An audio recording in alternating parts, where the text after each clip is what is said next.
The autumn wind carried whispers of death through the village of Millbrook, and Alina Thorne pressed her face against the cold window pane, watching the last amber leaves spiral down from the ancient oak that had stood sentinel over her family's cottage for 3 generations. Inside, her sister Mira lay motionless on the narrow bed they had shared since childhood, her once vibrant red hair now dulled to the color of dried rust against the white pillow. The fever had broken 2 days ago, but something far worse had taken its place. A hollow emptiness in Mira's green eyes that spoke of a soul departed, leaving only flesh and breath behind. Alina's mother, Elena, sat beside the bed with her weathered hands folded in prayer, her lips moving soundlessly as she recited the same litany she had whispered for the past week. The village healer, old Marta, had declared Mira's condition beyond mortal medicine, speaking in hushed tones of spirit sickness and otherworldly maladies that struck without warning and left families to mourn the living. The physician from the neighboring town had been equally baffled, prescribing tonics and poultices that did nothing to restore the light to Mira's vacant stare. "She's still in there," Belina murmured, pressing her palm against the glass until her breath fogged the surface. "I can feel her sometimes, like she's trying to reach through water." Elena looked up from her prayers, her blue eyes rimmed with the red of sleepless nights and ceaseless worry. "The spirits have claimed your child. Old Marta says there's nothing more we can—" "Old Marta is a fool," Alina interrupted, her voice sharper than she intended. She turned from the window, her dark hair catching the firelight as she moved. "There has to be something. Someone who knows about these things, someone who can help." Her mother's face crumpled with exhaustion and grief. "Alina, please. I've lost 1 daughter already. I cannot bear to lose you too, chasing shadows and superstitions into the wild places." But Alina had already made her decision, the certainty of it settling in her chest like a stone dropped into still water. She had heard the stories all her life, whispered tales of the Thornwood Forest that stretched beyond the village boundaries, where the trees grew so thick that noon felt like twilight, and the very air hummed with ancient power. The elders spoke of spirits that dwelt in the deepest groves, beings of such terrible beauty and otherworldly might that they could grant any wish for the right price. Most called them fairy tales, cautionary fables meant to keep children from wandering too far from home. Alina had never believed in fairy tales, but as she looked at her sister's empty shell of a body, she found herself willing to believe in anything that might bring Mira back. That night, while her mother dozed fitfully in the chair beside Mira's bed, Alina gathered what she would need for the journey. She packed her father's hunting knife, a loaf of bread, a skin of water, and the silver locket that had belonged to her grandmother, the only thing of value she owned. She dressed in her warmest cloak and sturdy boots, then paused at the threshold of her childhood room to look back at Mira one last time. "I'll find a way, Brio," she whispered, her breath misting in the cold air. "I promise." The village slept as she slipped through the empty streets, her footsteps muffled by the fallen leaves that carpeted the ground. The moon hung full and silver overhead, casting everything in shades of pewter and shadow. At the edge of Millbrook, where the cobblestones gave way to dirt paths and the familiar comfort of human habitation faded into wild uncertainty, Alina paused to steel herself for what lay ahead. The thornwood loomed before her like a living wall of darkness, its canopy so dense that moonlight barely penetrated the outer branches. Ancient oaks and towering pines stood shoulder to shoulder with species she couldn't name, their bark scarred with strange symbols that seemed to shift and writhe in her peripheral vision. The air itself felt different here, thicker, charged with an energy that made her skin prickle and her heart race with equal parts terror and anticipation. Alina had expected to feel afraid as she crossed the threshold into the forest, but instead she felt a strange sense of rightness, as if she were finally stepping onto a path she had always been meant to walk. The trees seemed to part before her, creating a winding trail that led deeper into the emerald shadows. Phosphorescent fungi clung to fallen logs, casting an eerie blue-green glow that illuminated her way. Night-blooming flowers released their perfume into the still air, sweet and intoxicating, making her head swim with each breath. She walked for what felt like hours, though time seemed to move differently here, stretching and contracting like taffy pulled between unseen hands. The deeper she went, the more alive the forest became. She could hear whispers in languages she didn't recognize, see shapes moving just beyond the edge of sight, feel the weight of countless eyes watching her progress. But nothing approached. Nothing threatened. It was as if the forest itself was escorting her toward her destination. When she finally stopped, it was not by choice but because she had reached a place where the path simply ended. Before her stretched a circular clearing carpeted with grass so green it seemed to glow with its own inner light. At the center stood a pool of water so perfectly still, it might have been polished obsidian, reflecting the canopy above with mirror-like clarity. Ancient standing stones ringed the clearing, their surfaces carved with intricate spirals and knotwork that hurt to look at directly. Alina approached the pool on trembling legs, her breath coming in short gasps, as the magnitude of what she was attempting finally hit her. She had no idea how to summon a forest spirit, no knowledge of the proper rituals or offerings required. All she had was desperation and love for her sister, twin flames burning in her chest as she knelt beside the dark water. "I don't know if you can hear me," she called out, her voice echoing strangely in the enclosed space.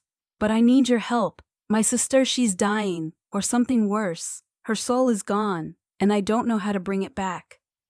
The pool remained still, its surface unmarked by even the smallest ripple.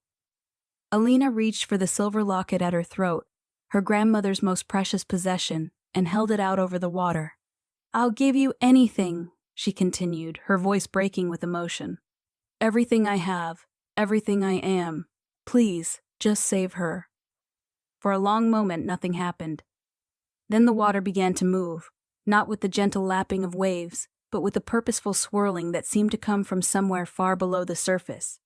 The reflection of the canopy shattered and reformed, showing not the trees above but a kaleidoscope of images, forests in different seasons, creatures of myth and legend, faces both beautiful and terrible.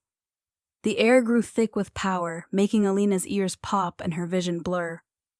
When the presence finally manifested, it did so gradually, like mist condensing into solid form. He rose from the center of the pool without disturbing its surface, water streaming from his pale skin in rivulets that caught the ethereal light. Alina's breath caught in her throat as she took in his otherworldly beauty, sharp cheekbones that could have been carved from marble, eyes the color of deep forest pools, hair like spun silver that fell in waves to his shoulders. He was tall and lean, with the sort of graceful strength that spoke of predators and wild things. And when he smiled, Alina saw that his teeth were just a little too sharp to be human. "Such pretty words," he said, his voice like wind through leaves, carrying harmonics that made her bones ache with longing. "Such a pretty offering. Tell me, little mortal, what makes you think your sister's soul is worth saving?" Alina struggled to find her voice, overwhelmed by his presence. Every instinct screamed at her to run, to prostrate herself before this being of terrible beauty, but she forced herself to remain upright, to meet his alien gaze with her own. "She's everything good in this world," she managed finally. "Kind and brave and full of light. She doesn't deserve what's happened to her." The spirit stepped onto the shore, his feet making no sound on the grass. Water still clung to his skin, but it seemed to glow with its own luminescence, making him appear carved from moonlight and shadow. "And what of you, little savior? Are you good? Are you kind? Are you full of light?" Alina faltered, unsure how to answer. "I'm nothing special. I'm just someone who loves her sister." He circled her slowly, his gaze taking in every detail of her appearance with the intensity of a hunter evaluating prey. "Love, such a mortal concept yet so powerful. It has brought you here, to the heart of my domain, to kneel before powers you cannot comprehend. Can you help her?" Alina asked, fighting to keep the desperation from her voice. "Can you bring her soul back?" The spirit paused in his circling, coming to stand directly in front of her. This close, she could see that his skin held the faintest trace of an otherworldly pattern, swirls and spirals that seemed to shift beneath the surface like living tattoos. His eyes held depths that spoke of centuries, maybe millennia of existence. "I am Kieran," he said, as if the name itself held power. Lord of the Thornwood, keeper of the deep places, guardian of the boundary between your world and mine. And yes, little mortal, I can save your sister's soul. The question is whether you truly understand what you're asking. I'll pay any price, Alina said immediately. Whatever you want, it's yours. Kieran's smile was sharp as a blade's edge. Such haste, such certainty. Do you know why your sister's soul departed her body? Alina shook her head, her throat tight with fear and hope. She was marked, Kieran continued, beginning to pace again. Touched by shadow spirits that hunt in the spaces between sleeping and waking, they feed on life force, on the essential essence that makes mortals what they are. Your sister fought them off, but the battle left her soul torn, fragmented. Without intervention, those fragments will scatter to the four winds, and she will fade away, entirely. Then help her, Alina pleaded. Please. The ritual to restore a fragmented soul is complex, Kieran mused, his expression thoughtful. It requires a willing vessel, someone to serve as an anchor while the scattered pieces are gathered and rewoven. The process is dangerous, and the anchor must remain connected to the one being healed until the restoration is complete. How long would that take? Kieran's eyes glittered with something that might have been amusement. For a soul as damaged as your sister's? Years, perhaps decades. The anchor would need to remain in my realm for the duration, bound to me by ties stronger than mere contract. Alina felt the bottom drop out of her stomach. Bound how? A life bond, Kieran said simply. Your soul tethered to mine, your essence woven into the fabric of my domain. You would become part of the Thornwood, sustained by its power, but unable to leave its boundaries. Ever. The weight of his words settled over her like a shroud. Never to see her mother again. Never to return to the village of her birth. Never to live a normal human life. She would be trapped here, bound to this beautiful, terrible creature for all eternity. But Mira would live. Mira would be whole again. If I agree, Alina said slowly, what happens to me? Do I become like you? In time, perhaps, Kieran allowed. The Thornwood changes those who dwell within it long enough. You would retain your essential self, but you would become something morande, something less than mortal. Alina closed her eyes, thinking of her sister's empty stare, her mother's tears, the life that Mira would never get to live if she didn't act now. When she opened them again, her resolve was unshakable. I accept. Kieran studied her for a long moment, his expression unreadable.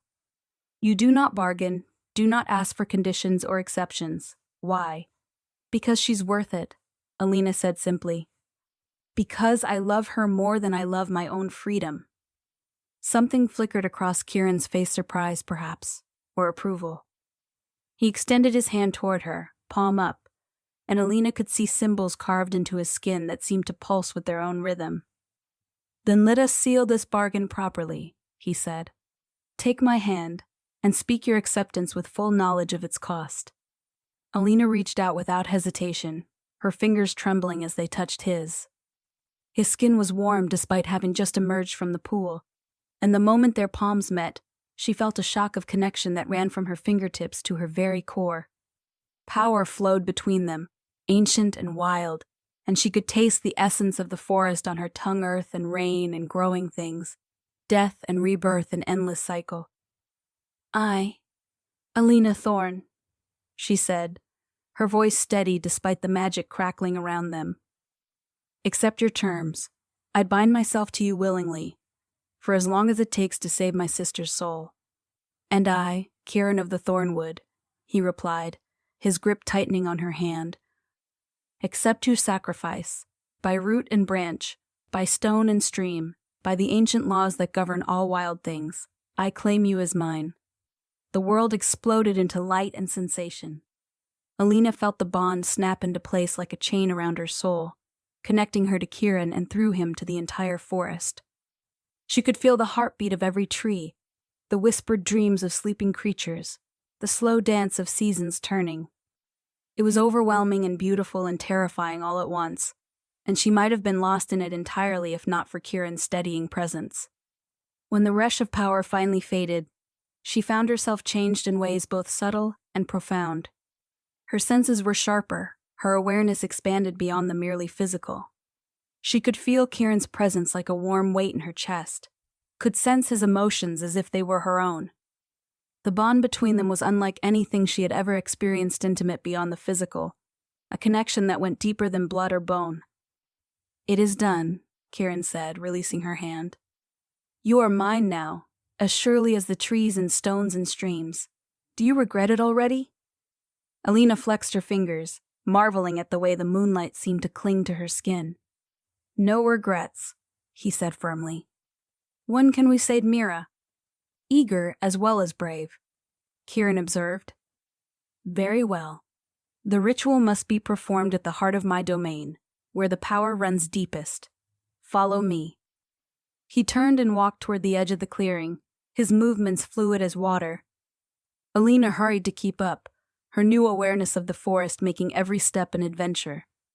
She could hear conversations between the trees, feel the curiosity of hidden watchers, sense the ebb and flow of magic like tides around her feet.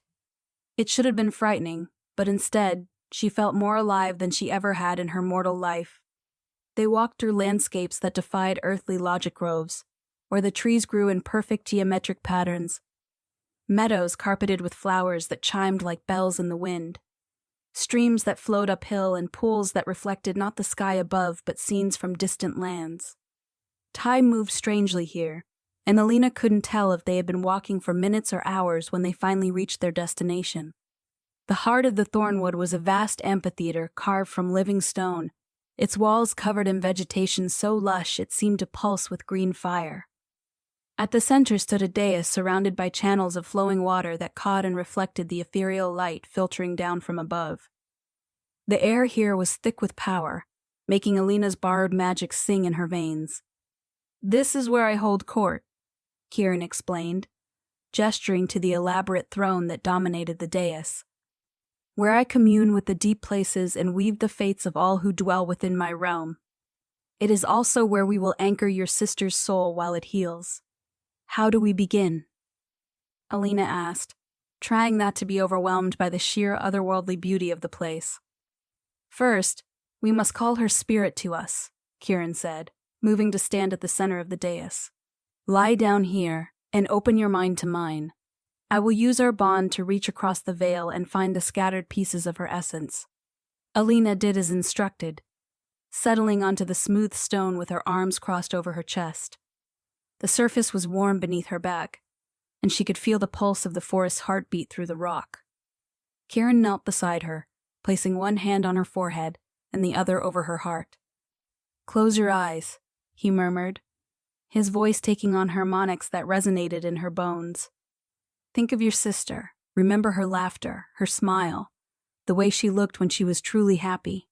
Hold that image in your mind and let it guide us to her." Alina obeyed, calling up memories of Mira from happier times. She saw her sister dancing at the harvest festival, her red hair flying like flames as she spun. She remembered quiet moments by the fireside, Mira's voice soft as she told stories of far-off places and impossible adventures. She held on to the essence of who Mira was: her kindness, her courage, her unshakable belief that good would always triumph over evil. The world around them faded away, replaced by a vast gray expanse that felt like the space between dreams. Alina could sense Kieran's presence beside her, his power unfolding like wings to carry them both into the other world, where souls wandered when separated from their earthly forms. They searched through layers of reality, following the trail of Mira's scattered essence like hunters tracking wounded prey. They found the first fragment in a place of silver mist and whispered voices, a piece of Mira's joy that had lodged itself in a grove of crystalline trees. Kieran gathered it carefully, his magic weaving a protective cocoon around the precious essence. The second fragment was hidden in shadows, guarded by the very creatures that had torn Mira's soul apart in the first place. The shadow spirits hissed and writhed as Kieran approached, but they could not stand against the full power of the forest lord, and they fled shrieking into the deeper darkness. One by one, they collected the scattered pieces of Mira's soul, her laughter from a field of golden flowers, her compassion from a pool of starlight, her dreams from a tower made of crystallized music. Each fragment was precious and fragile, requiring delicate handling and careful preservation. Alina felt each recovery like a note in a half-remembered song, her heart growing lighter as her sister's essence was slowly restored. The final fragment was the most elusive, hidden in a place of absolute silence where even thoughts seemed to die before they could form. It was the core of Mira's identity, the spark that made her uniquely herself, and it was guarded by entities so ancient and terrible that even Kieran approached them with caution. "This is the most dangerous part," he warned, his mental voice tight with concentration. "The guardians of the deep silence do not give up their prizes easily. Hold fast to our bond, and do not let go no matter what you see or hear." The guardians appeared as voids in the shape of beings, absences so complete they hurt to perceive. They spoke in words that unraveled reality, their voices like the sound of everything that had ever been loved being torn away forever. Alina felt her sanity beginning to fray at the edges, but she held tight to her connection with Kieran, using his strength to anchor herself against the assault of pure entropy. The battle was fought on levels beyond the physical, power against power, will against will. Kieran blazed like a star in the darkness, his authority over life and growth standing firm against the Guardian's hunger for ending and stillness. When he finally wrested Mira's core essence from their grasp, Alina felt the victory like sunlight breaking through storm clouds. They returned to the physical world with all the pieces of Mira's soul cradled in Kieran's power, the precious fragments glowing like captured stars in his cupped hands. The Forest Lord looked pale and exhausted from the effort, but his eyes blazed with triumph. "Now comes the delicate work," he said, settling cross-legged on the dais. "I must weave these fragments back together, and you must serve as the anchor while I work. This will take time, and the process will be intense." Alina nodded, her own exhaustion forgotten in the face of hope. "I'm ready." Kieran began the ritual, his hands moving in complex patterns as he worked to reweave the torn fabric of Mira's soul. Light streamed between his fingers, forming intricate mandalas that hung in the air before dissolving and reforming in new configurations. Alina felt each thread of power as it was laid down, each connection as it was made. Through the bond she shared with Kieran, she became part of the process, her love for Mira serving as the foundation upon which her sister's restoration was built. Hours passed, or perhaps days. Time had no meaning in this place of deep magic, where moments could stretch into eternities, and lifetimes could pass in the blink of an eye. Alina lost herself in the rhythm of creation, her consciousness expanding to encompass not just herself and Kieran, but the entire forest, the turning of seasons, the endless cycle of death and rebirth that governed all living things. When the work was finally complete, the restored soul blazed before them like a miniature sun, whole and perfect and radiating the essential warmth that was uniquely Mira. Kieran cradled it gently, his expression soft with something that might have been wonder. "It is finished," he said simply. "Your sister's soul is whole again. How do we get it back to her?" Alina asked, struggling to focus through the exhaustion that threatened to drag her into unconsciousness. "That is the simplest part," Kieran replied. "I will send it to her on the wind, and it will find its way back to the body that awaits it. She will wake within the hour, as if from a long and dreamless sleep." Relief flooded through Alina so powerfully that she thought she might faint. "She'll be all right? Truly all right?" "She will live a full and happy life," Kieran assured her.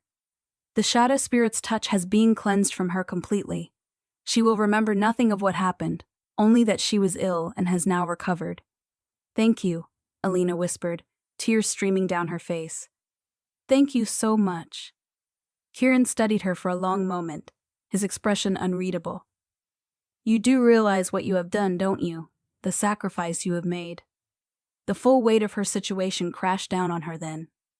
Mira was safe, but Alina was trapped here forever, bound to a creature she barely knew in a realm far from everything she had ever called home. The elation of success gave way to a deep, aching loneliness as she contemplated the life she had traded away. "I knew the price," she said quietly. "I chose to pay it. And yet now you weep, Kieran observed. Do you regret your choice? Alina considered the question seriously, examining her feelings with the brutal honesty that the situation demanded. Yes, she was afraid. Yes, she mourned the life she would never live. But when she thought of Mira waking up whole and healthy, when she imagined her sister's laughter filling their cottage once again, she found that she could not regret what she had done. No, she said finally. I don't regret it, but I am overwhelmed.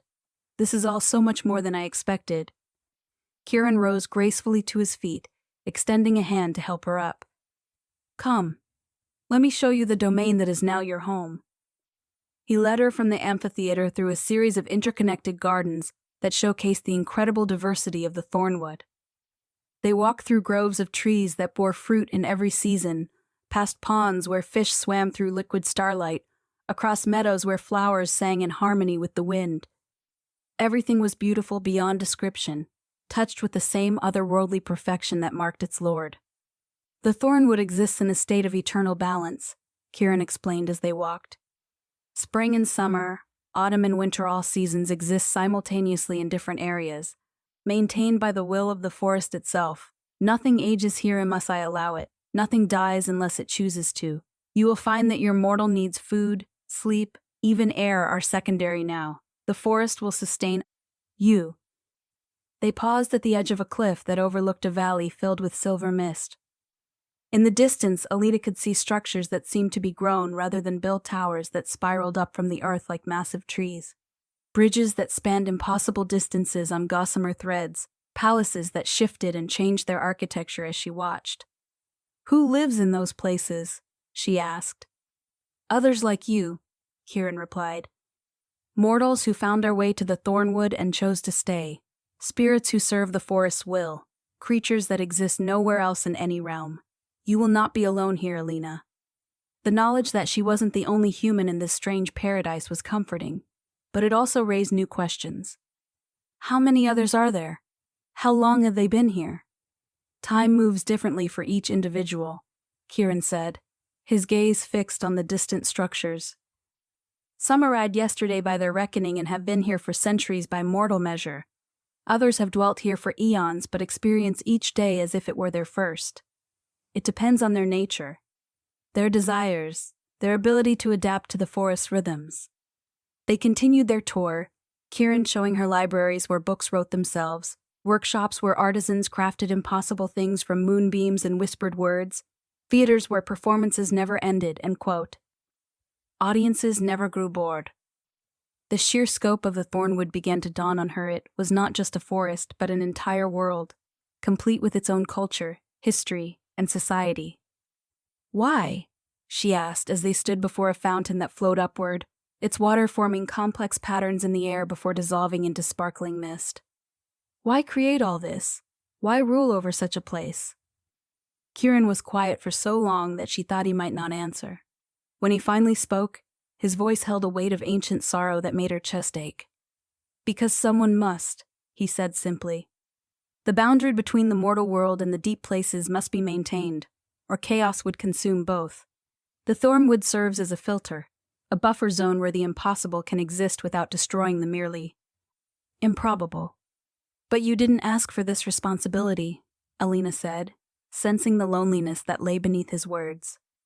Few of us ask for the burdens we carry, Kieran replied. I became what I am because the need was great and the alternatives were worse. Now I am bound to this place as surely as you are bound to me, perhaps more so. They walked in comfortable silence after that, each lost in their own thoughts.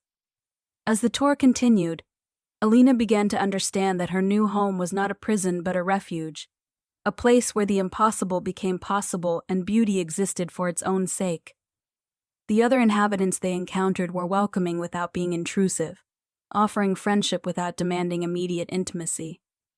She sensed that many of them had their own stories of sacrifice and loss, their own reasons for choosing this otherworldly existence over the mundane certainties of mortal life.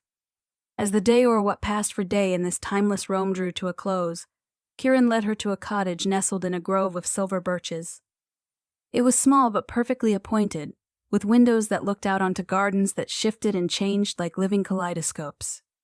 Inside, everything was sized for her comfort furniture that seemed to know her preferred height and firmness, a bed that adjusted itself to her sleeping position, a kitchen that somehow always contained exactly what she wanted to eat. "This is yours," Kieran said, standing in the doorway. "Your sanctuary within the sanctuary. The forest will provide for your needs, but this space belongs to you alone.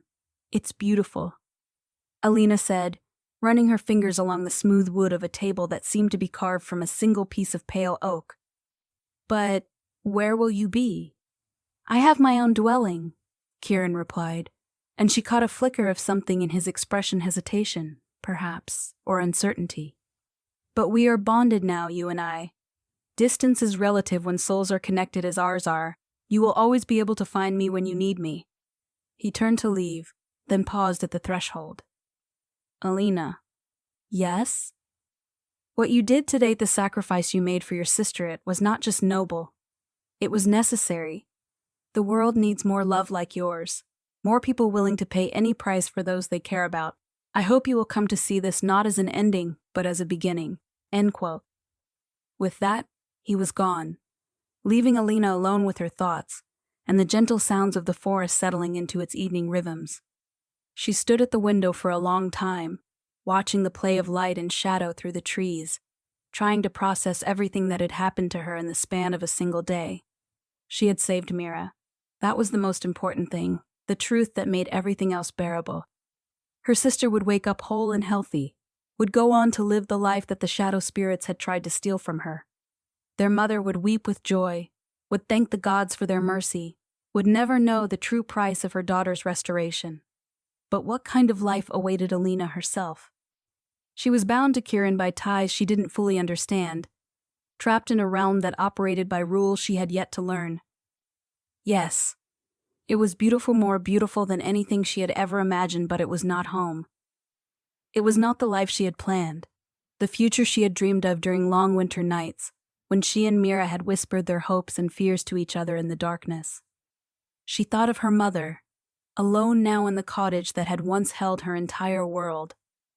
Alina would grieve for Alina as she had grieved for her husband, would add another name to the litany of prayers she whispered each night.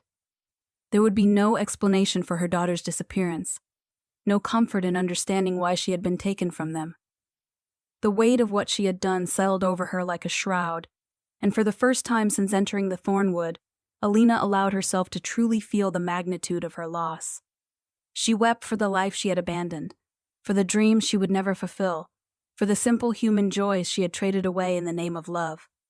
She mourned her mortal existence even as she accepted the necessity of its sacrifice.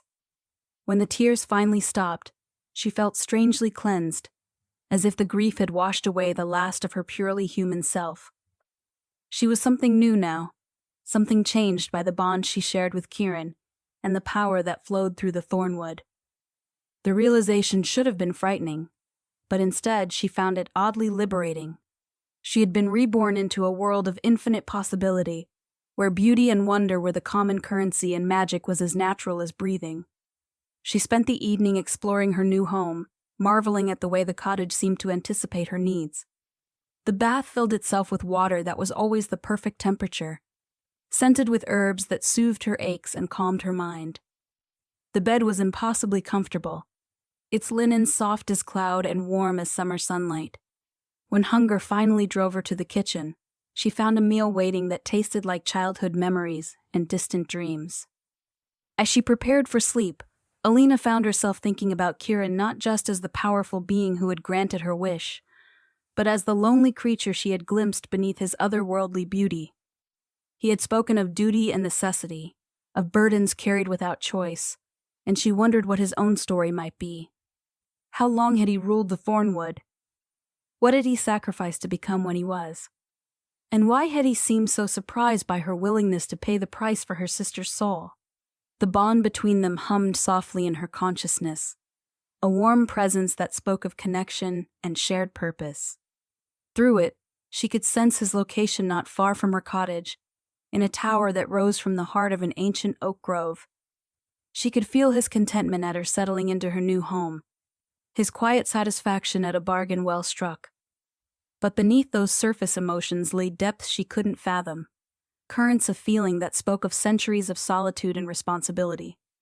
Sleep came easier than she had expected, carrying her into dreams filled with silver light and growing things. She dreamed of Mira waking up with a smile on her face, of her mother's tears of joy, of a future in which her sacrifice had meaning and purpose. But she also dreamed of Kieran, of eyes like forest pools and hands that shaped reality with a touch, of a connection that went deeper than any she had ever known. She woke to find sunlight streaming through her windows, but the quality of light was unlike anything she had ever experienced in the mortal world. It seemed to carry music within it, harmonies that spoke directly to her soul and filled her with an inexplicable sense of peace. The air itself tasted of growth and renewal, as if every breath was infused with the essence of spring.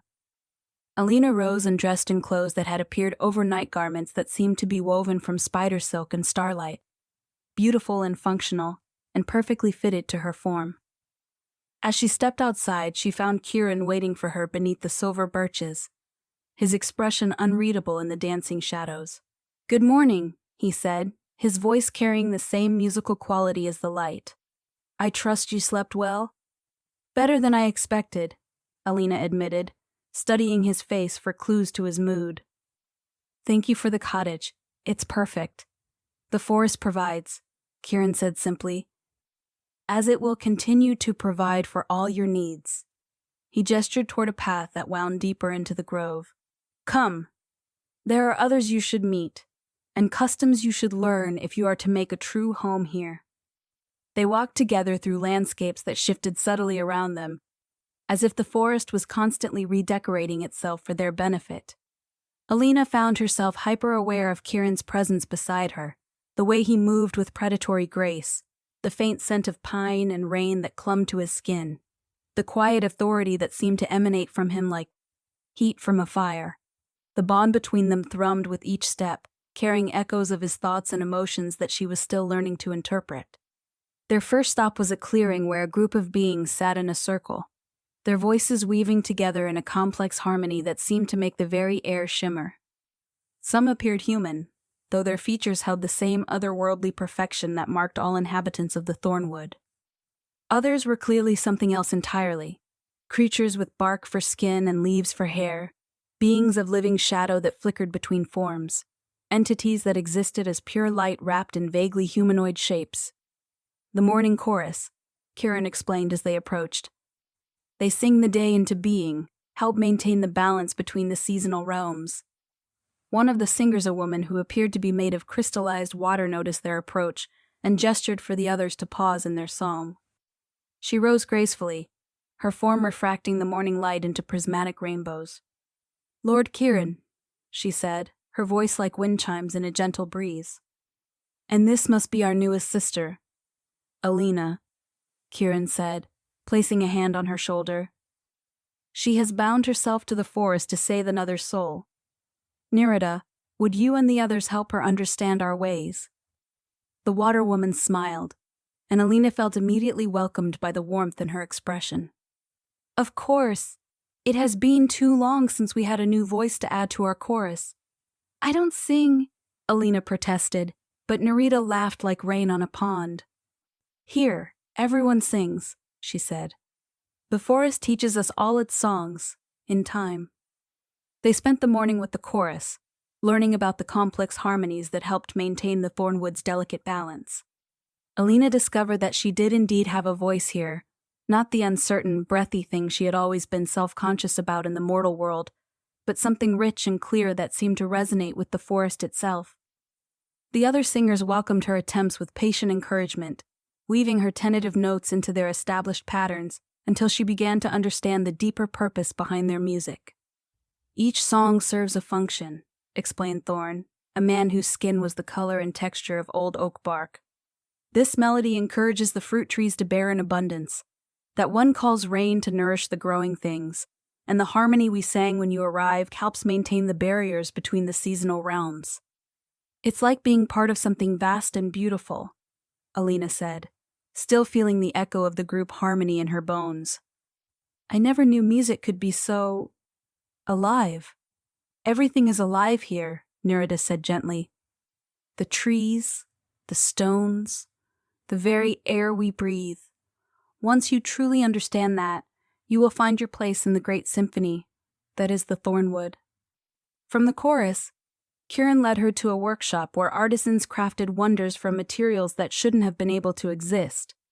She watched in fascination as a young man who seemed to be composed entirely of autumn leaves wove cloth from spider silk and moonbeams, his fingers moving with impossible dexterity as he created fabric that shimmered like water and felt like the softest down.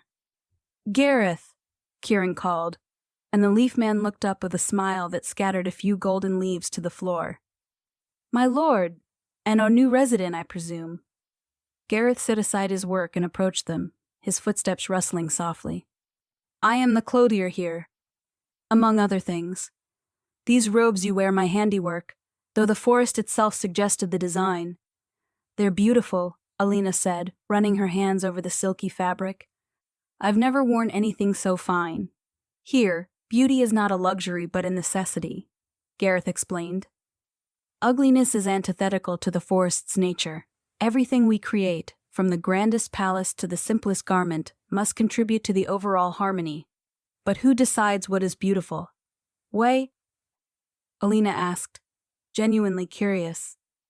"The forest itself," Kieran answered. "It has its own aesthetic sense, its own understanding of what pleases and what repels. Those who dwell here long enough learn to sense it instinctively." They visited a dozen other places throughout the day, libraries where books rewrote themselves based on the reader's needs, gardens where flowers bloomed in response to emotion, workshops where impossible instruments created music that could heal both body and soul. Each location was populated by beings who had found their own unique way to contribute to the Thornwood's complex ecosystem, and each welcomed Alina with a warmth that surprised her. "They accept me so easily," she observed as they walked away from a group of painters whose works showed scenes from dozens of different worlds. "I expected, suspicion, jealousy. Of what would they be jealous?" Kieran asked, genuine curiosity in his voice. "Of the attention you're giving me, of being the newest arrival, of—" She struggled to put her feelings into words. In the mortal world, strangers are viewed with suspicion until they prove themselves worthy of trust. "Ah." Kieran nodded slowly. "But you are not strangers here.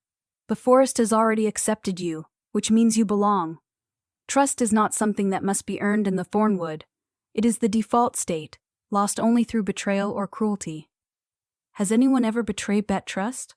Kieran's expression darkened slightly. "Once or twice, over the centuries. They found themselves unable to remain." Something in his tone made Alina shiver, a reminder that for all his beauty and apparent kindness, Kieran was not human and did not operate by human moral standards.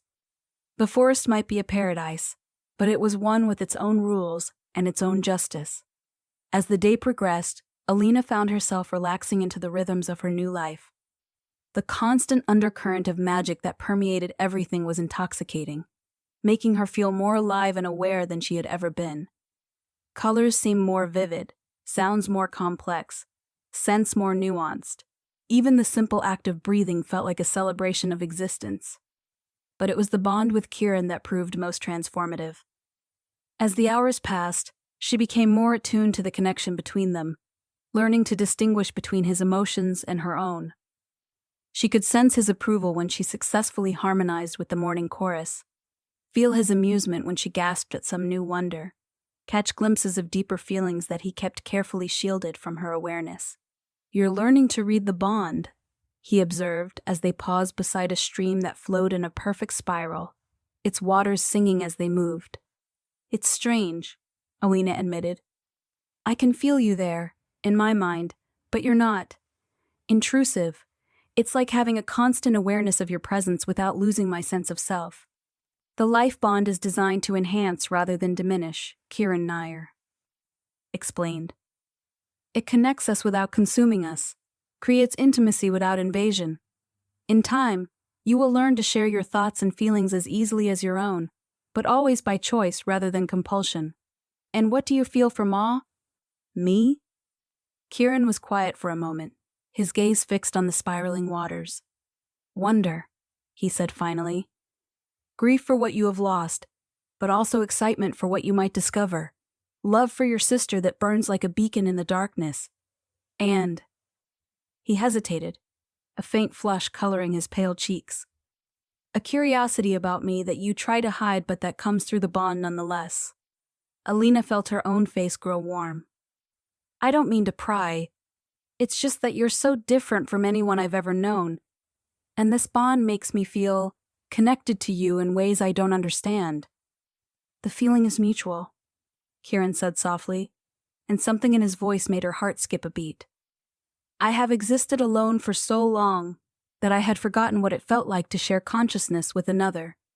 Your thoughts, your emotions, they bring color to a world that had become gray with solitude.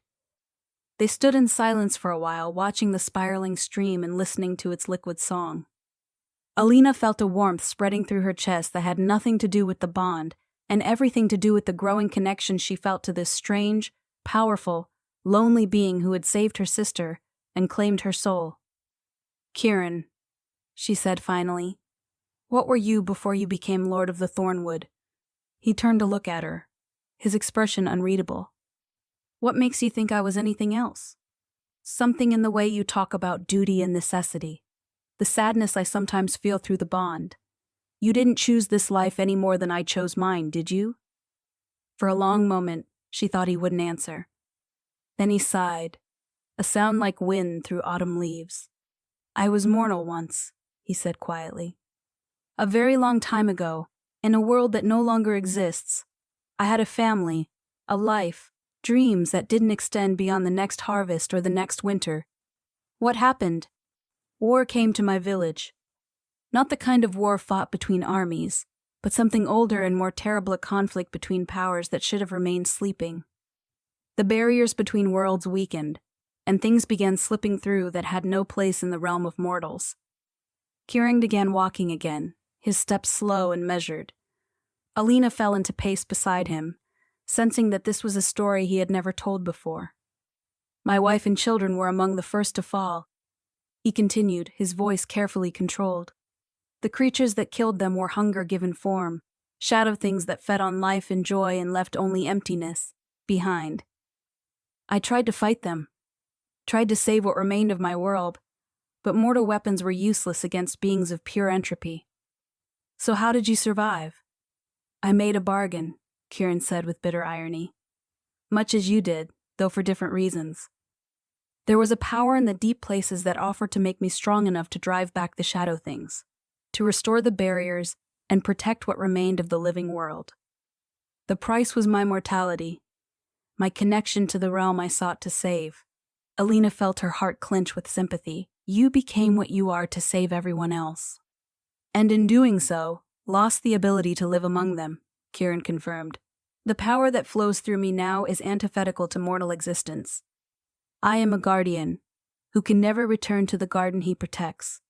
A shepherd who must always remain apart from his flock. But you did save them, Alina pointed out. Your sacrifice had meaning. Did it? Kieran's laugh was hollow. That world is dust now, its people long dead from causes far more mundane than the forces I fought. I saved them from one ending only to watch them succumb to dozens of others' age, disease, war, the simple entropy that claims all mortal things eventually. But their children lived, Alina said firmly, and their children's children. The shadow things would have consumed everything if you hadn't acted. You gave them the chance to live and love and dream, even if only for a while. Kieran stopped walking and stared at her, something like wonder in his ancient eyes. How can you say that so certainly? You weren't there. You didn't see what I failed to protect. Because I know what it's like to make an impossible choice for love, Alina replied. And I know that sometimes the only victory is in the attempt itself, regardless of the ultimate outcome.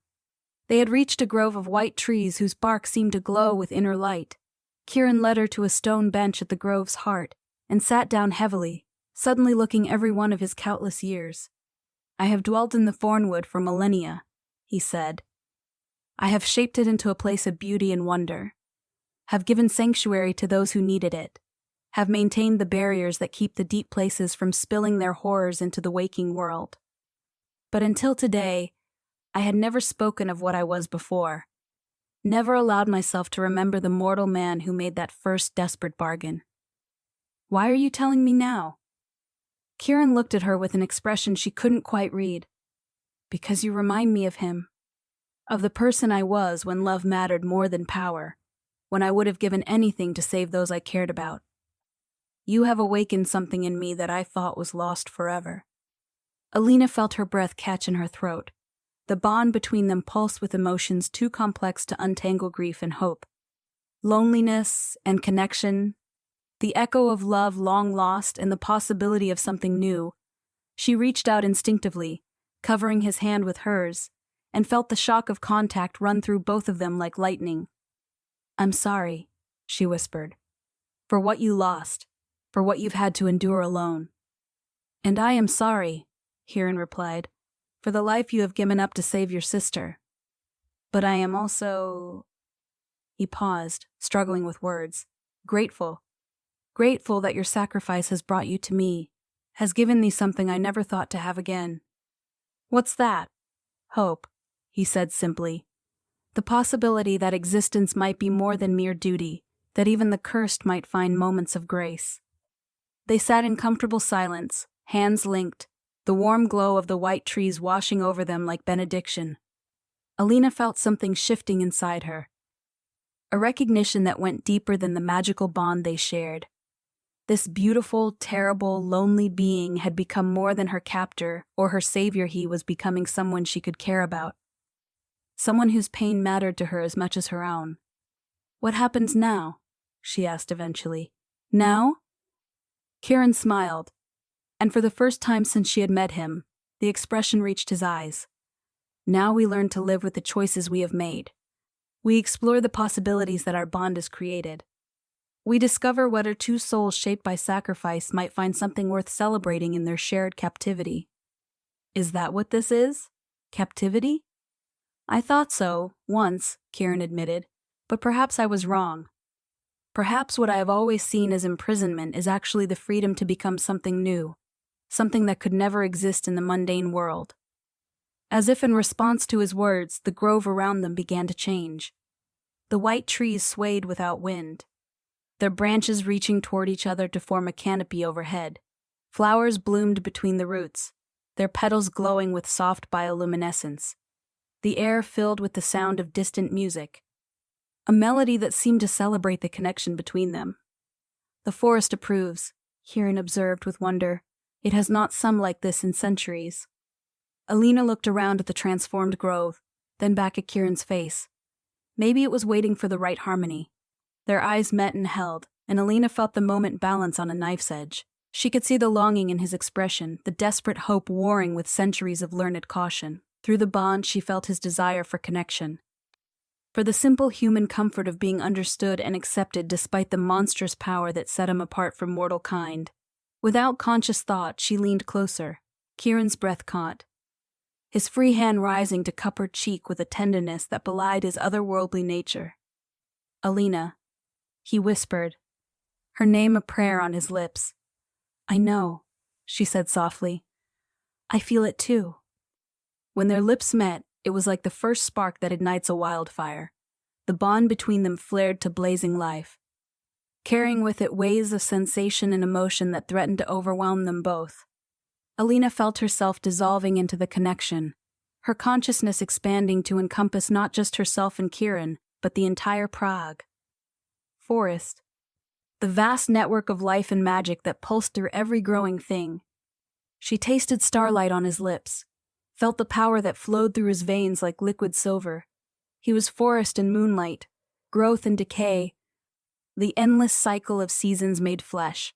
And she was warmth and determination, love transmuted into strength, the mortal spark that brought color to his eternal existence. When they finally broke apart, the grove around them had transformed completely. Where once there had been simple white trees, now towered pillars of living crystal that chimed softly and harmonious with their heartbeats. Flowers carpeted the ground in patterns that shifted and flowed like frozen music. And overhead, the canopy had become a dome of woven light that cast rainbow shadows across their joined hands. "The forest has accepted our bond," Kieran said, his voice filled with wonder. "It has marked this place as sacred, a shrine to the connection between us." "Is that what we have now?" Alina asked, still breathless from the kiss and the magical transformation it had triggered. "A connection? I don't know," Kieran admitted with startling honesty. "I have never experienced anything like this before. The life bond was meant to anchor you to the forest, to sustain you during your sister's healing. But this is something else entirely. Something the forest approves of," Alina pointed out, gesturing to their transformed surroundings. "Yes." Kieran's smile was soft and wondering. Something it not only approves of but actively celebrates. They spent the rest of the day in the grove, talking and laughing and discovering the new dimensions of their relationship.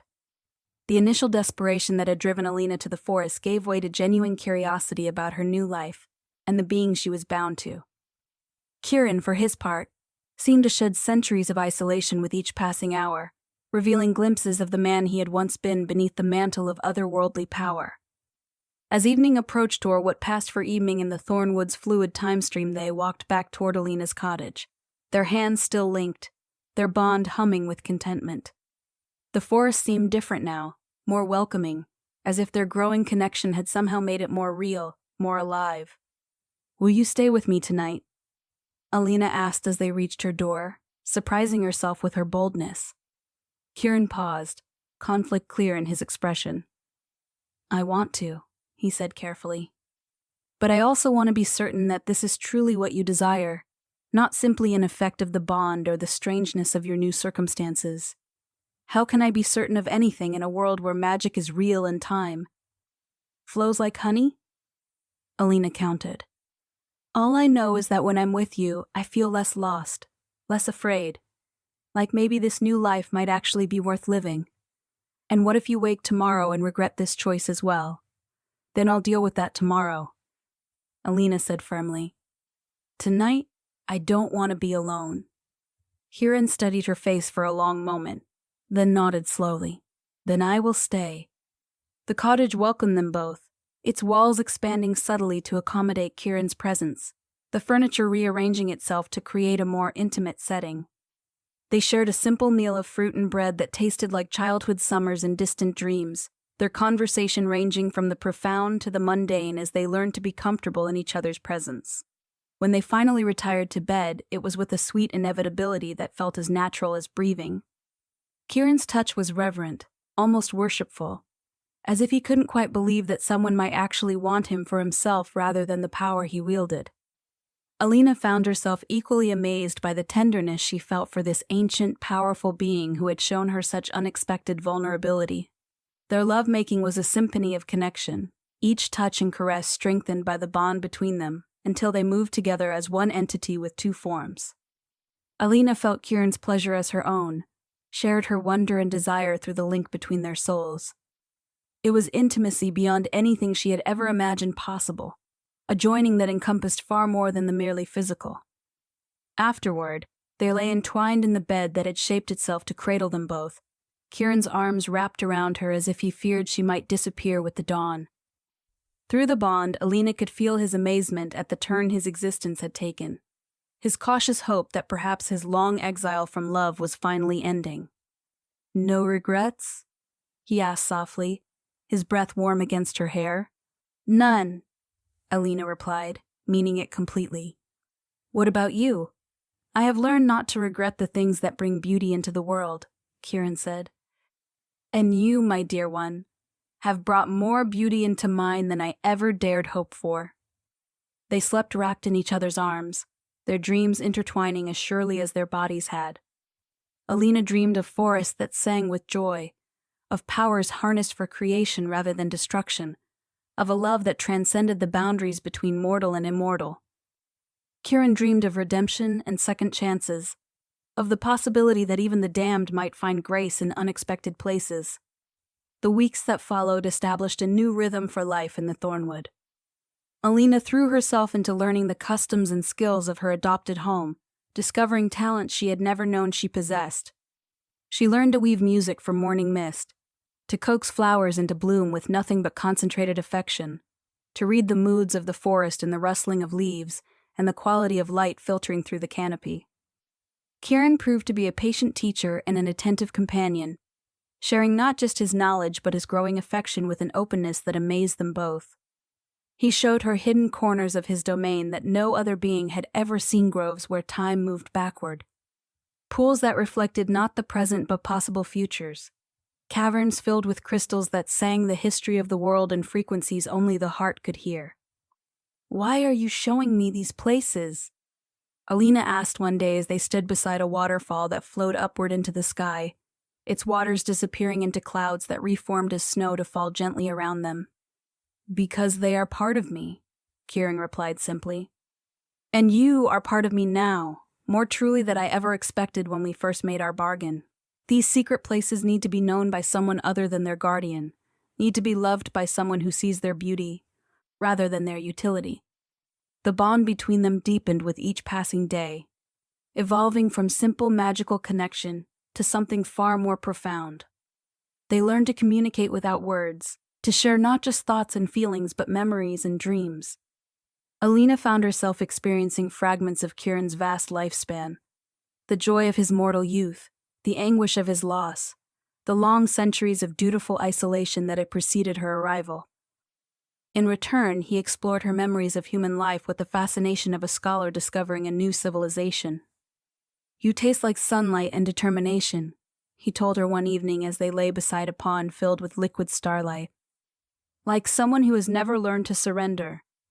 "And you taste like centuries and wisdom," she replied, tracing patterns on his chest with one finger. "Like someone who has forgotten how to hope, but is learning to remember." It was during their third week together that Alina first sensed something was wrong. She woke in the pre-dawn darkness with a feeling of wrongness, a discordant note in the forest's eternal symphony that made her teeth ache. Beside her, Kieran was already stirring, his expression troubled. "What is it?" she asked, sitting up in the bed that reformed itself around their movement. "Something approaches the borders of my domain," Kieran said, his voice tight with concern. "Something that does not belong in any realm touched by life or growth." The bond between them carried his alarm, and Alina felt her pulse quicken in response. The shadow things? The creatures that took Mira's soul? No. Kieran rose and began to dress, his movements swift and economical. "This is something else. Something older and more dangerous. I must investigate." "I'm coming with you," Alina said, throwing back the covers. "Absolutely not," Kieran replied firmly. "You are precious to me beyond measure, but you are still new to the ways of power. What approaches could unmake you with a thought? And what happens to me if it unmakes you?" Alina countered, pulling on her own clothes. "I'm bound to you, Kieran. If you die, do I simply fade away? And even if I don't, do you really think I could bear to lose someone else I love?" Kieran paused in his preparations, struck by her words. "Love?" Alina felt her cheeks warm, but she met his gaze steadily. "Yes, love. I know it's been only weeks, and I know the circumstances are hardly normal. But I do love you, not just because of the bond, not just because you saved my sister, but because of who you are, because you chose duty over happiness for centuries, because you've shown me wonders beyond imagining, because you hold power that could reshape worlds but use it only to create beauty." End quote. Kieran crossed the room in 2 strides, cupping her face in his hands with infinite tenderness. "And I love you," he said softly. "More than I ever loved my mortal family. More than I have ever loved anything in all my centuries of existence. You have given me back pieces of myself I thought were lost forever." They kissed with desperate intensity, pouring all their newfound love into the connection between them. The bond flared like a star going nova, flooding the cottage with silver light that made the very walls sing with harmony. When they broke apart, Kieran's expression was resolved. "Very well," he said. "We face this threat together, but you must promise to stay close to me, to do exactly as I say without question. The thing that comes is ancient beyond reckoning, and it will not be defeated by love alone. What is it? A devourer, Kieran said grimly. One of the primordial entities that existed before the first dawn, before the concepts of creation and preservation came into being. They are hunger and emptiness given form. And they consume not just life, but the very possibility of life. If one has found its way to the Thornwood, we stop it, Alina said firmly. Whatever it takes. They left the cottage together, stepping into a forest that had been transformed by the approaching threat. The usual warm light that filtered through the canopy had taken on a sickly yellow tinge, and the songs of the eternal chorus had become discordant and fearful. Plants that had bloomed in impossible abundance were beginning to wither at the edges, as if some essential vitality was being slowly drained from the very air. Other inhabitants of the Thornwood emerged from their dwellings as Kieran and Alina passed, their faces tight with worry. Nerida approached them near the spiral stream, her crystalline form flickering with distress. "My lord," she said, her voice like breaking glass. "The songs are failing. Whatever comes, it consumes harmony itself. Gather the others at the Heart Grove," Kieran commanded. "Weave what protections you can, but do not attempt to confront the intruder directly. This battle is mine to fight." As they made their way toward the borders of the domain, Alina could feel the wrongness growing stronger. It was like a wound in the fabric of reality, a place where the natural order had been torn, and something fundamentally opposed to existence was bleeding through. The sensation made her nauseated and dizzy, but she pressed on, drawing strength from her connection with Kieran. They crested a ridge that overlooked the outermost boundaries of the Thornwood, and Alina saw their enemy for the first time. The devourer was difficult to look at directly, not because it was too bright or too terrible, but because her eyes seemed to slide away from it, unable to focus on something so antithetical to life and light. It appeared as a void in the shape of a humanoid figure, darkness so complete that it hurt to perceive. Where it walked, the grass blackened and crumbled, the trees withered and fell, the very soil turned to ash and dust. How do we fight something like that? Alina whispered, her voice barely audible. "With everything I am," Kieran replied grimly, "and hope that it is enough."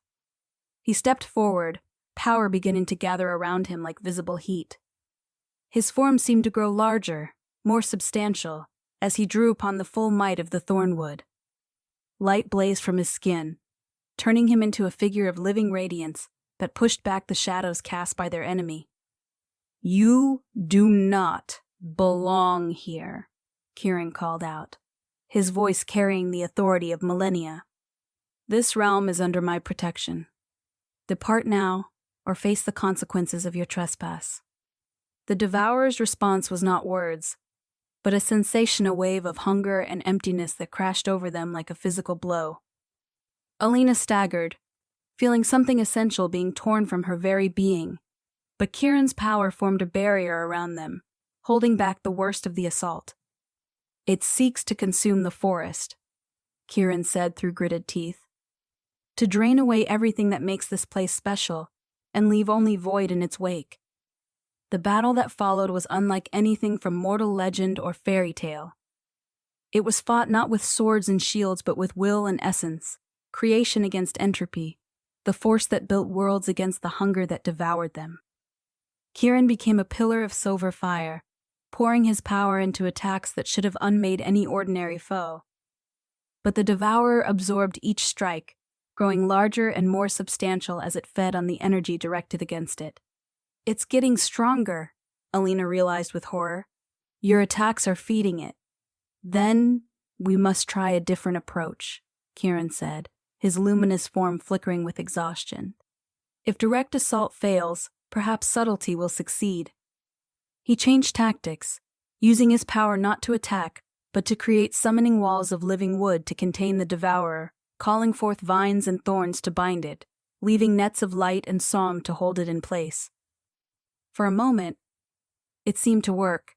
The creature thrashed against its bonds, its void form distorting as it struggled to break free. But then it did something that chilled Alina to the bone. It laughed, a sound like reality tearing, like the last star in the universe burning out. The bonds that held it began to dissolve, not destroyed but simply ceasing to exist, as if the devourer's presence was enough to negate the very concept of restraint. Impossible, Kieran breathed, his power wavering for the first time since the battle began. Nothing should be able to simply cancel creation itself. The devourer took a step forward, then another, its form becoming more solid and defined with each stride. Where its feet touched the ground, reality itself seemed to fray at the edges, leaving wounds in the fabric of existence that would never heal. Kieran, Alina said urgently, an idea forming in her mind. What if we're fighting this wrong? What if the answer isn't more power but less? What do you mean? You said it feeds on energy, on the force of creation itself. But what if we gave it something it couldn't consume? What if we offered it something that was already void?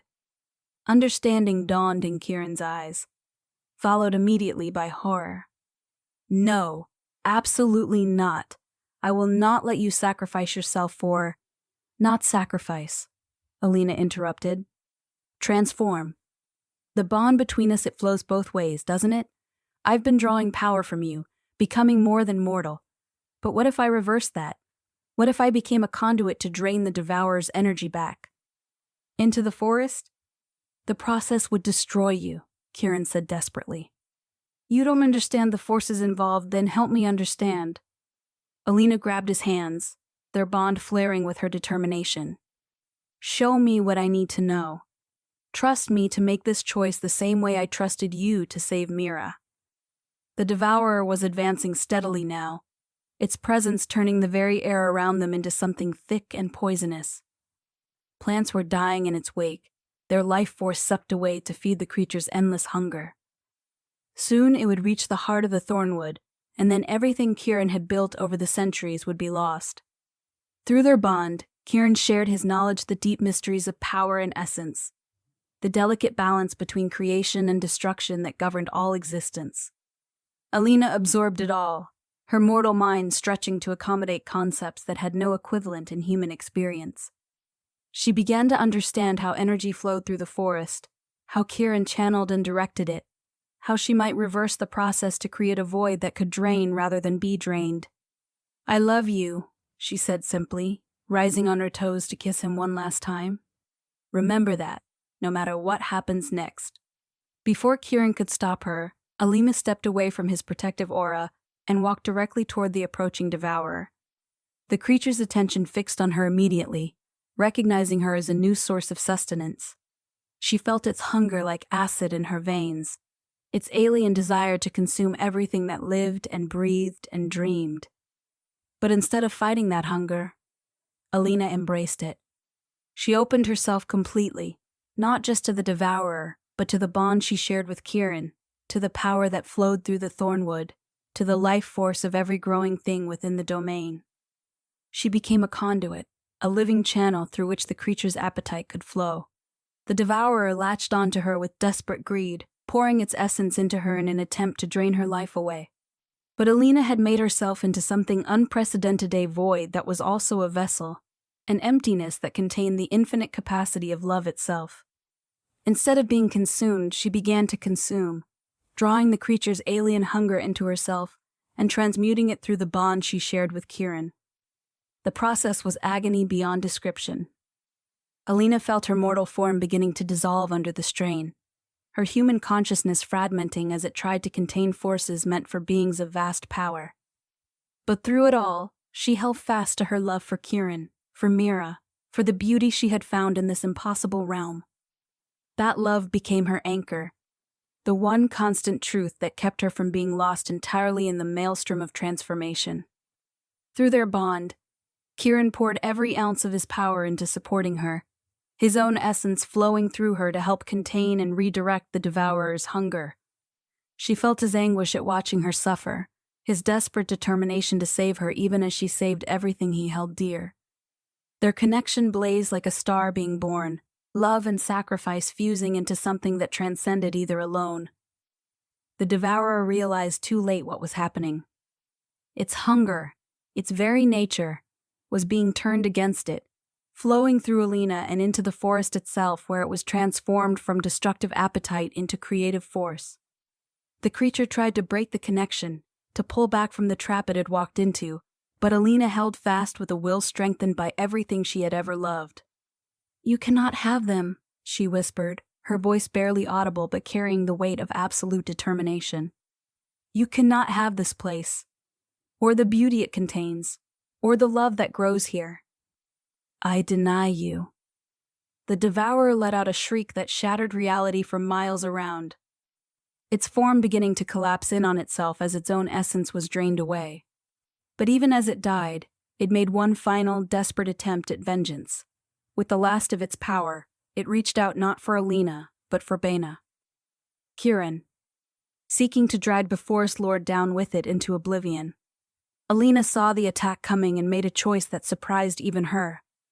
Instead of trying to save herself, she threw the full weight of her transformed nature between the devourer and Kieran, taking the creature's death strike full in the chest. The impact shattered what remained of her mortal form, but it also completed the circuit of power that had been building between them. Light exploded outward from the point of contact, not the harsh radiance of destruction, but the warm glow of new growth, of spring returning after the longest winter. The devourer's scream cut off abruptly as its form dissolved completely, its essence scattered to the far reaches of the cosmos where it could never again threaten any living realm. In the sudden silence that followed, Kieran knelt beside what remained of Alina, not her mortal body, which had been consumed in the final transformation, but something new and wonderful that glowed with its own inner light. She was spirit now, essence pure and undiluted, her love given form and substance in ways that transcended flesh and bone. "Alina," he whispered, his voice breaking with grief and wonder. "What have you become?" "Something new," she replied, her voice like wind chimes in flowing water. "Something that belongs here, in this place between worlds. Something that can love you as you deserve to be loved." Kieran reached out tentatively, his fingers passing through her luminous form before she solidified beneath his touch. The sensation was indescribable, not quite physical but more real than anything he had ever experienced. She was warmth and light, and love made manifest. A being of pure spirit that existed in perfect harmony with the forest itself. "I thought I had lost you," he said, gathering her into his arms with infinite care. "You did," Alina admitted, her form flickering slightly. "The mortal woman who entered your forest is gone. But something better has taken her place, something that can stand beside you as an equal. Something that can share the burden of protecting this realm." Around them, the Thornwood was already beginning to heal. Where the devourer had left scars of nothingness, new growth was spreading with impossible speed. The poisoned air cleared, the sickly light returned to its warm golden hue, and the songs of the eternal chorus swelled with joy and relief. "The forest accepts your transformation," Kieran observed with wonder. "It recognizes you as one of its guardians now." "Then I suppose this is my home in truth," Alina said, her spirit form shimmering with happiness. "Not a prison or a temporary refuge, but the place where I belong." They returned to the heart of the Thornwood together, where the other inhabitants had gathered to witness their transformation. Nerida wept tears of liquid crystal. Thorn's bark skin glowed with warm approval, and Gareth scattered leaves of gold and crimson in celebration. The very trees seemed to bow as they passed, acknowledging Alina's new status as guardian and protector.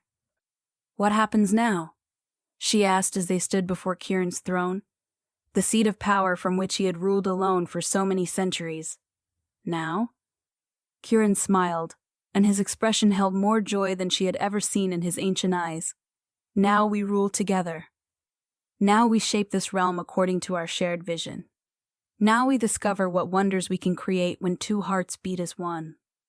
He gestured, and a second throne materialized, beside his own, not a copy, but a complement, carved from living wood and inlaid with crystals that caught and reflected the light of her spirit form. Alina settled into it with a sense of rightness that went deeper than comfort, feeling the power of the forest flow through her as it flowed through Kieran. "And Mira?" she asked, though she already knew the answer through the bond they shared. "Woke 3 days ago, completely healed, Kieran confirmed. She remembers nothing of her ordeal, only that she fell ill and recovered. Your mother weeps with joy every morning and gives thanks every night. Your sister will live a long and happy life, will marry and have children and grow old surrounded by love. Alina closed her eyes, feeling a deep satisfaction settle into her transformed soul. The sacrifice had been worth it not just for Mira's salvation but for everything that had come after. She had lost her mortal life but gained something infinitely more precious. A love that transcended the boundaries between human and divine, a purpose that would endure for millennia, and a home where beauty and wonder were as natural as breathing. Do you ever regret it? Kieran asked softly. The choice he made that night in the clearing? Alina opened her eyes and looked at him. Really looked, seeing not just his otherworldly beauty but the depths of love and gratitude that shone in his ancient gaze.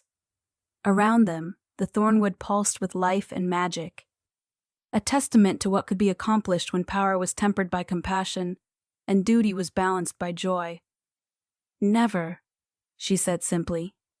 I came here to save my sister, but I found something I didn't even know I was looking for. I found home. I found purpose. I found you. And I found my salvation, Kieran replied, reaching across the space between their thrones to take her hand.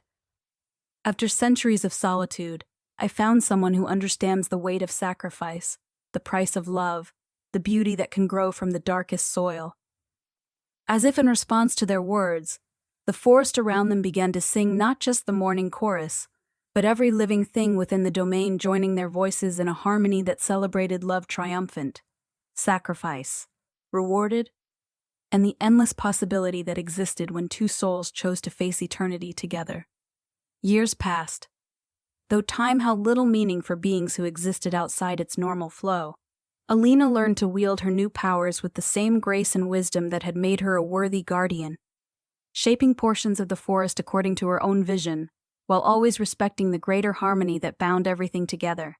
She created gardens where memories took physical form, groves where music grew prod, like fruit on trees, and pools where the reflections showed not what was but what could be. Kieran, freed from the burden of ruling alone, rediscovered the joy in creation that he had thought lost forever. Together, they expanded the Thornwood's boundaries, incorporating new realms and realities into their ever-growing domain. They welcomed new refugees from the mortal world, those who had made their own desperate bargains or simply stumbled into magic by accident, and helped them find their place in the eternal dance of seasons. The bond between them deepened with each passing day, evolving from magical connection to something that had no name in any language. They were separate beings but unified purpose, distinct personalities that formed perfect harmony when joined. Their love became a force of nature within the forest, inspiring growth and beauty wherever they walked together. Do you think we'll ever tire of this? Alina asked one evening as they stood on a balcony that overlooked a valley where Aurora danced between the trees. Eternity is a long time, even for beings like us. I think, Kieran said thoughtfully, that love itself is the one force that grows stronger with time rather than weaker. Every day with you reveals new facets of who you are, new reasons to treasure what we have built together. If anything, I suspect we have barely begun to explore the depths of what we might become. Together, Alina said, the word carrying the weight of promise and prophecy. Together, Kieran agreed, pulling her close as the aurora painted their faces in shifting colors of impossible beauty. In the mortal world, seasons turned and years passed. Mira grew up strong and healthy, married a kind man who made her laugh, and raised children who inherited her gentle spirit and curious mind. She sometimes dreamed of the sister with starlight in her hair, but when she woke, the details faded like morning mist.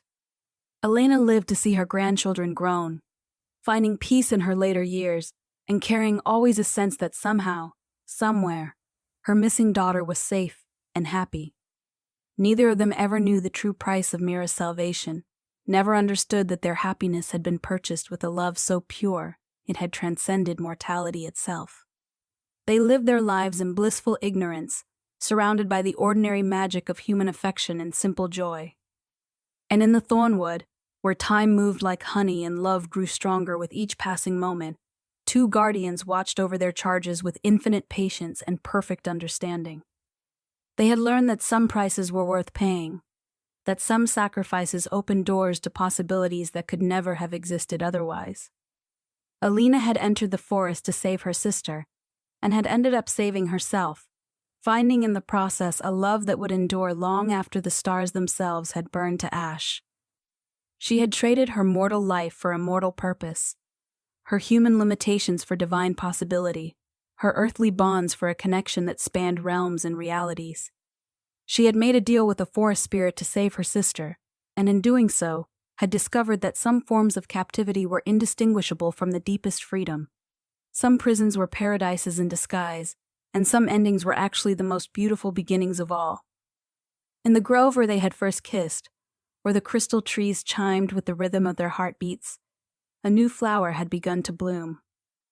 It grew from no earthly soil but from the pure essence of their bond, its petals shifting between silver and gold as it turned to follow the eternal dance of two souls that had chosen to face forever as one. The flower would bloom for all eternity, a testament to the truth that Alina had discovered in her transformation. That love, real love, was not a chain that bound but a force that liberated, not a prison that confined but a key that opened every door worth walking through. And in its endless blooming, it would remind all who saw it that sometimes the greatest sacrifices led not to loss but to the most incredible rewards, and that in the right hands, with the right heart, even forever could feel like the sweetest paradise of all.